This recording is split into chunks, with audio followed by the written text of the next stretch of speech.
Good morning, students. Our today's topic is second latent heat equation. Student, last lecture में हमने first latent heat equation discuss की थी, जो हमें variation देती है मेल्टिंग और बॉइलिंग पॉइंट में with respect to pressure. Means what is the effect on melting point or boiling point of a substance when pressure increase or decrease. इस चीज़ को हमने फर्स्ट लेटेंट हीट इक्वेशन में देखा था. ठीक है, सेकंड लेटेंट हीट हमें क्या दे रही है वो आज डिस्कस करने जा रहे हैं. तो देखिए, it was given by Clausius. First latent heat भी क्लॉजियस ने दी थी और उसमें एक साइंटिस्ट का और कंट्रीब्यूशन था. वो साइंटिस्ट नेम क्या था? क्लैपेरॉन. इसलिए उसको हम क्लॉजियस क्लैपेरॉन इक्वेशन भी बोलते हैं.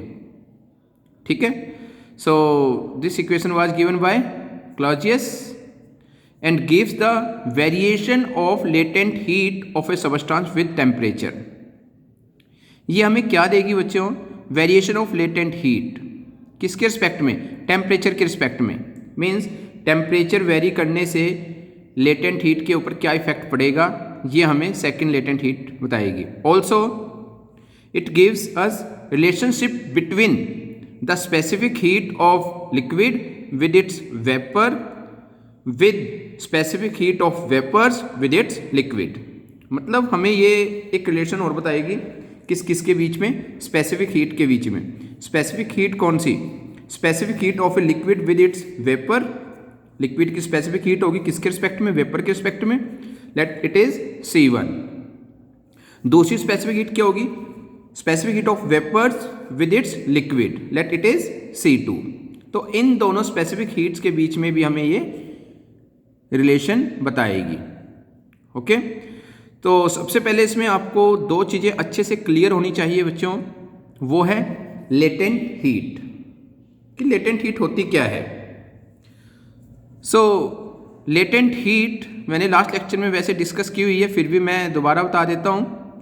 लेटेंट हीट बच्चों, अमाउंट ऑफ हीट लिबरेटेड और absorb by a unit mass substance to change its phase. Means अगर सबस्टेंस को फेज चेंज करना हो तो या तो वो क्या करेगा? हीट को एब्जॉर्ब करेगा या फिर वो हीट लिबरेट करेगा. ठीक है, फॉर एग्जाम्पल जैसे हमारे पास आइस है, आइस को मेल्ट होना है. ठीक है, आइस को मेल्ट होने के लिए किस चीज़ की रिक्वायरमेंट है? हीट की. तो आइस एटमॉस्फेयर से या सराउंडिंग से हीट एब्जॉर्ब करेगी, वो भी एट कांस्टेंट टेम्परेचर. और प्रोसेस कौन सा हो रहा है? मेल्टिंग. तो ये जो हीट एब्जॉर्ब करेगी बच्चों एट कांस्टेंट टेम्परेचर, उसको हम बोलेंगे latent heat of ice. Clear है? ऐसे ही अगर हम बात करें कि जैसे लिक्विड को आइस में कन्वर्ट होना है, तो अब की बार लिक्विड क्या करेगा? तो अब की बार लिक्विड हीट को लिबरेट करेगा. हीट यहाँ से बाहर निकलेगी जिससे वो सॉलिड फॉर्म में आ जाएगा. यानी यहाँ पे जो ट्रांजिशन हो रहा है वो लिक्विड टू सॉलिड हो रहा है, वो भी एट कांस्टेंट टेम्परेचर, जिसको हम क्या बोलते हैं? फ्यूज़न. ये प्रोसेस क्या हो रहा है? यहाँ पे फ्यूज़न हो रहा है, फ्यूज हो रहा है. लिक्विड हमारा फ्यूज होके सॉलिड में कन्वर्ट हो रहा है, यानी वाटर फ्यूज होके आइस बन रहा है. तो इसमें भी एक हीट की रिक्वायरमेंट है. सॉरी, इसमें हीट क्या होगी? लिबरेट होगी. पहले वाले केस में क्या था? जब आइस को मेल्ट होना था तो हीट की रिक्वायरमेंट थी, यानी हीट एब्जॉर्ब कर रही थी, उसको हम लेटेंट हीट बोल रहे थे. अभी भी एक लेटेंट हीट होगी इसमें जब लिक्विड सॉलिड में कन्वर्ट होगा. जब लिक्विड सॉलिड में कन्वर्ट होगा तो अब क्या करेगा? वो हीट को लिबरेट करेगा, वो भी एट कांस्टेंट टेम्परेचर. उसको हम बोलते हैं लेटेंट हीट.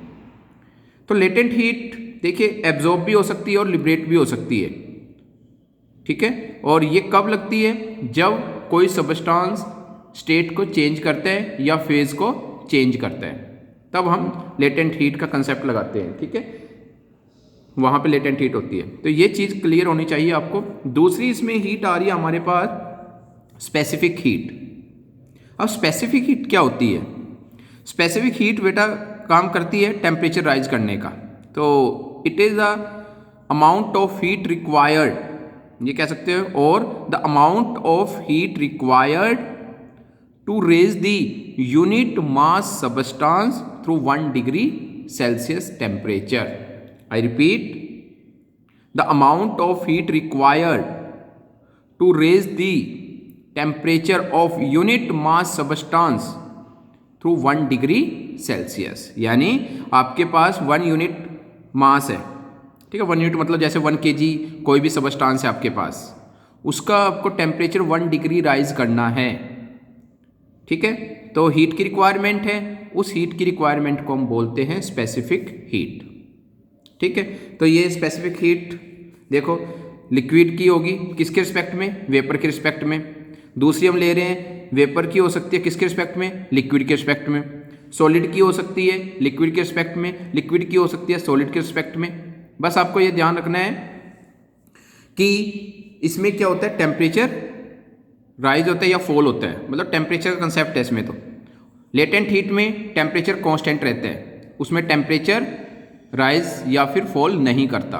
फिर क्या होता है उस हीट से? क्या होता है उस हीट से सबस्टांस अपनी फेज को चेंज करता है। जबकि इस हीट से क्या हो रहा है? इस हीट से सबस्टांस बच्चों सबस्टांस का जो टेम्परेचर है वो राइज हो रहा है। और स्पेसिफिक हीट कांस्टेंट क्वांटिटी होती है, हर सबस्टांस की फिक्स होती है, क्योंकि हमने वैसे ही फिक्स कर दिया इसमें मास को, यूनिट मास। तो यूनिट मास सबस्टांस को अगर 1 डिग्री सेल्सियस टेम्परेचर राइज करना है तो हीट की रिक्वायरमेंट है, उस हीट की रिक्वायरमेंट को हम बोलते हैं स्पेसिफिक हीट। आई होप कि आपको सारी चीज़ क्लियर होगी। ये दोनों हीट जो हैं वो आपको क्लियर होनी चाहिए बच्चों।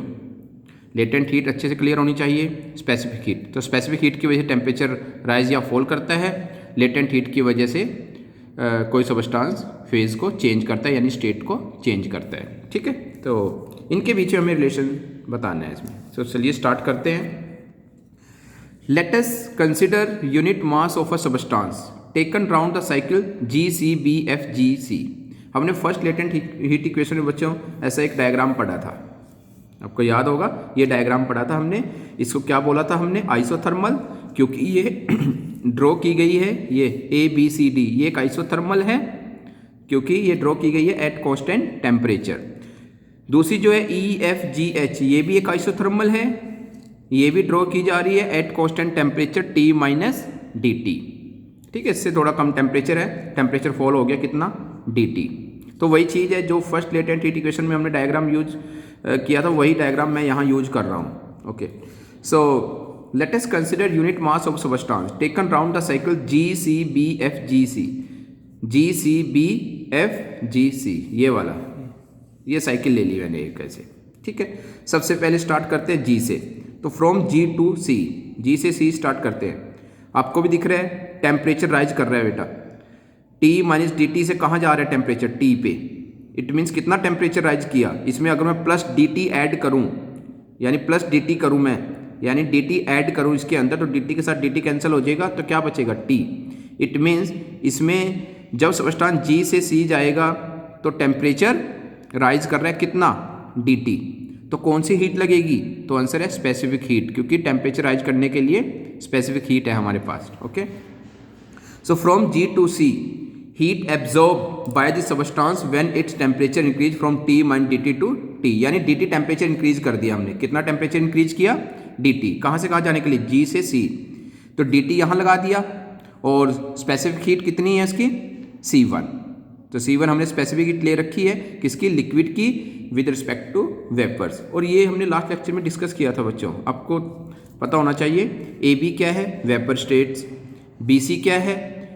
Vapour as well as liquid, यानी फेज चेंज हो रहा है, वेपर्स लिक्विड में कन्वर्ट हो रहे हैं। और CD क्या है? यहाँ पे हमारा सबस्टांस कंप्लीटली लिक्विड में चेंज हो गया। फिर से AB क्या है? वेपर स्टेट, यहाँ पे ट्रांजिशन हो रहा है वेपर टू लिक्विड, और ये कंप्लीटली लिक्विड है। ऐसे ही यहाँ पे है। सो जब हम G से C जा रहे थे तो लिक्विड किस में चेंज होगा?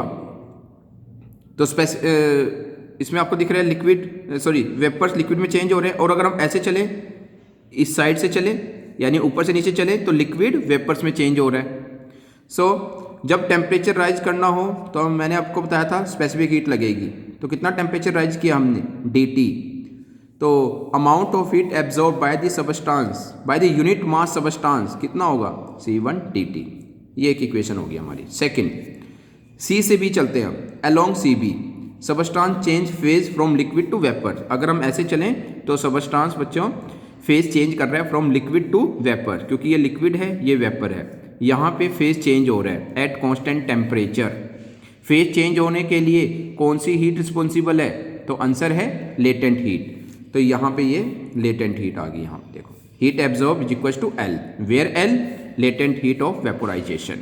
ओके, ये आ गई। नेक्स्ट, जब हम B से F चलेंगे तो along BF the temperature of vapour fall bye dt। अब टेम्परेचर फॉल कर रहे हैं, जब हम B से F जा रहे हैं, ऊपर से नीचे आ रहे हैं, तो टेम्परेचर कितना फॉल कर गया, dt। तो अब टेम्परेचर डिक्रीज हो गया, तो अब फिर किस चीज़ की रिक्वायरमेंट होगी, तो आंसर है स्पेसिफिक हीट की। तो अब की बार क्योंकि टेम्परेचर फॉल कर रहा है तो हीट क्या होगी, लिबरेट होगी। तो it liberated heat which is equal to C2 dt। ये क्या लिखा हुआ है मैंने, C2 dt। फोर्थ, अब फोर्थ स्टेप देखिए, अलोंग F to G। अब F से G जा रहे हैं हम। The substance change phase from vapours to liquid at constant temperature T minus dt। यहाँ फिर चेंज हो रहे फेज वेपर टू लिक्विड, ठीक है। It gives out heat. अब की बार हीट क्या होगी, लिबरेट होगी कितनी, L माइनस DL। यहाँ पे अगर आप L बोल रहे थे तो यहाँ पे क्या बोल दो, L माइनस DL, ठीक है। क्योंकि कितना टेम्परेचर है यहाँ पे, T माइनस dt। कितना टेम्परेचर फॉल किया, dt, इसलिए हमने लेटेंट हीट के लिए DL यूज कर लिया है यहाँ पे, ठीक है। तो L माइनस DL।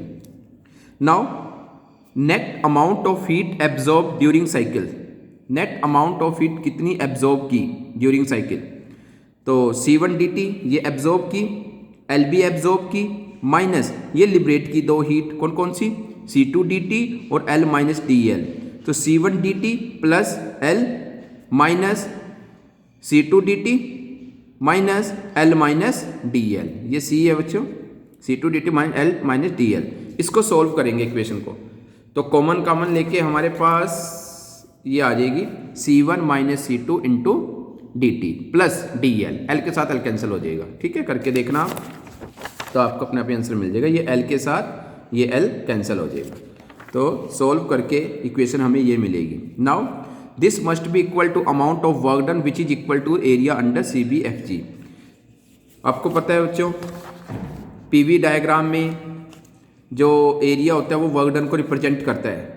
CB जैसे ये है CBFG, इसका जो एरिया होगा अंडर दिस कर्व वो क्या रिप्रेजेंट करेगा, वर्क डन। और वर्क डन का फॉर्मूला क्या होता है, प्रेशर इनटू वॉल्यूम।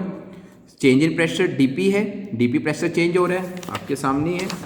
यहाँ पे प्रेशर कितना है P सपोज, और यहाँ प्रेशर कितना है DP। आप ये कह सकते हो, या P प्लस DP।